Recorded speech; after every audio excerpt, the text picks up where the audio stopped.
এখানে কবুতরের ডিম পাড়ছে গুহার মধ্যে, কাফেররা দেখছে। তো আবু বকর ভয় পেলেন যে কাফেরদের পা দেখা যাইতেছে। এই গুহাতে নবীজি বলছেন পবিত্র জমানে যে কাফেরদের পা দেখা যাইতেছে, আমাদের আর উপায় নেই, আমাদের হত্যা করে ফেলবে।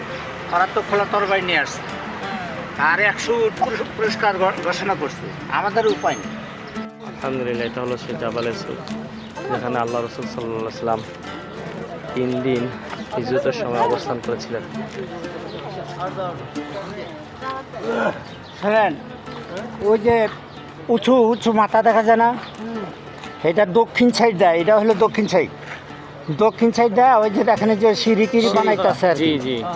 তো এখন ওই যে হাজিরা ওঠে আপনার ডান দিক দিয়ে ওঠে, তো আপনি দেখতে পারতেন আর কি হাজিদের উঠার দেয় না, অনুমতি দেয় না। এই যে পুলিশে বাধা দেয়, আগে পুলিশের কোনো, হ্যাঁ পুলিশের কোনো বাধা না, হজের মৌসুম তো এই জন্য অনুমতি দেয় না। তো এখন এইখানে নবী সাল্লাল্লাহু আলাইহি সাল্লাম আত্মগোপন করছিলেন কাফেরদের ভয়ে। মদিনা হলো আপনার উত্তর দিকে, অথচ নবী যে আসছেন দক্ষিণ দিকে আসছেন। কি কৌশলী! তা আবু বকর রাদিয়াল্লাহু তাআলার সঙ্গে নিয়ে নবী সাল্লাল্লাহু আলাইহি সাল্লাম এই পাহাড়ে আশ্রয় নিলেন। সেখানে আপনার সাপ ছিল, একটা বিষধর সাপ। মুসা আলাইহিস সালামের সময় ছিল, মুসা আলাইহিস সালামের সালাম পৌঁছাইছে ওই সাপটায়। তারা ঈসা আলাইহিস সালামকে সালাম দিছেন। তা এখন আখেরি নবী এই গুহায় আসবে, ও সাপে জানতো, আল্লাহ পাক জানাই দিছে, যার কারণে সাপটা নবীজিকে সালাম দেওয়ার জন্য অপেক্ষা করতেছিল। তো ওই গুহায় আশ্রয় নিচ্ছে। এখন অনেকগুলি গর্ত দেখে পাগুড়ি ছিঁড়া, কাপড় ছিঁড়া টিরা সব গর্ত ভর্তি করছে, কিন্তু একটা গর্ত আর ভর্তি করতে পারে নাই।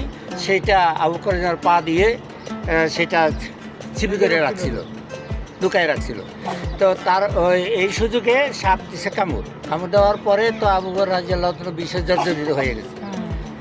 আবু বকর রানের উপর নবীজি মাথা রেখে তারপরে ঘুমাইছে।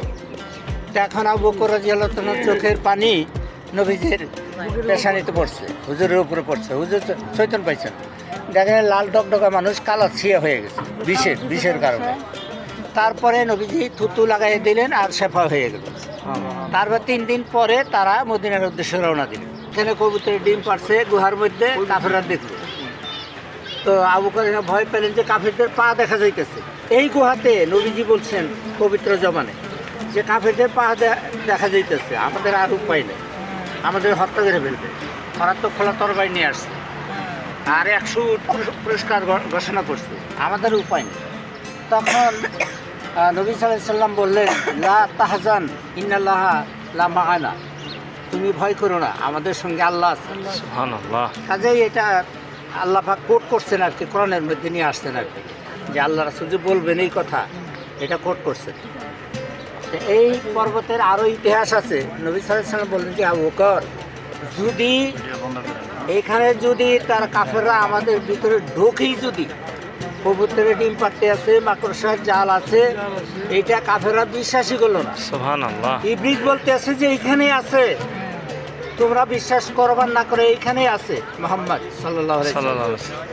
তো কাফেররা তাও বিশ্বাস করে নাই, ইবলিসকে হত্যা করার জন্য তরবারি উঠাইছে, ইবলিসকে মাইরা ফেলাই দিব, যে এই বুড়া শয়তান, তুই পাগড়ি পইরা আমাদেরকে এরকম ধোকা দিতেছ, এইখানে আছে মাকড়সার জাল পাড়তেছে, কবুতরের ডিম তা দিতেছে, আমরা জানি না যে এইখানে মানুষ ঢোকে নাই, অথচ কিন্তু তারা ওইখানেই আছে।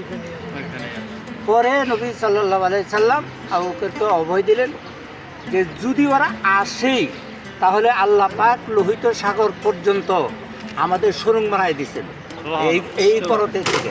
সুবহানাল্লাহ। আমরা এই লোহিত সাগরে যাব, আর ওইখানে পালকি যুক্ত একটা নৌকা আমাদের জন্য রেডি করা আছে। সুবহানাল্লাহ। ওই নৌকায় চড়ে আমরা আবুসিনিয়া যাবো, হাবসায় যাবো।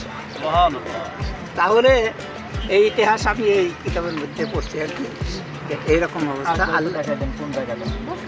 আপনার এই যে উঁচু পর্বতটা দেখা যায়, এই উঁচু পর্বতে ডান দিক দিয়ে যাইতে হবে।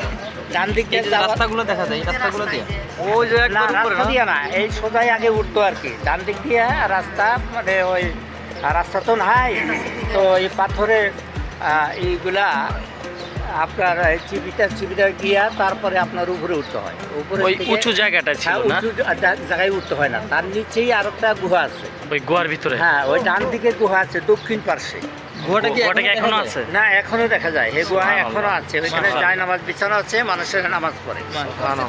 বুঝছেন, যদি কার ইচ্ছা হয় তাহলে পরবর্তী সময়ে আপনারা আপনাদের নিজ দায়িত্বে আপনারা স্পেশাল আসবেন আর কি। আচ্ছা